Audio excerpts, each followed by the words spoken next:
জেনজিদের আন্দোলনে যখন উত্তাল নেপালের রাজনীতি, তখন প্রতিবেশীদের দুশ্চিন্তাও বাড়ছে।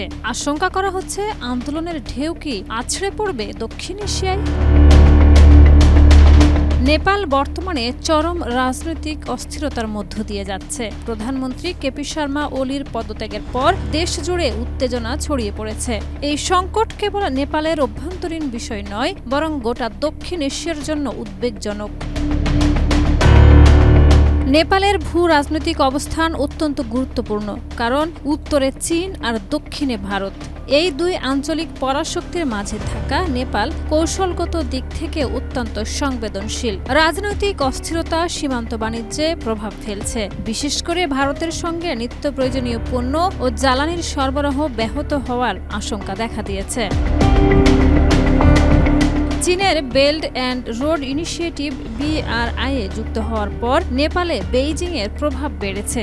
বর্তমান অস্থিরতা যদি দীর্ঘস্থায়ী হয়, তবে ভারতের প্রভাব কমে গিয়ে চীনের ভূমিকা আরও বাড়তে পারে।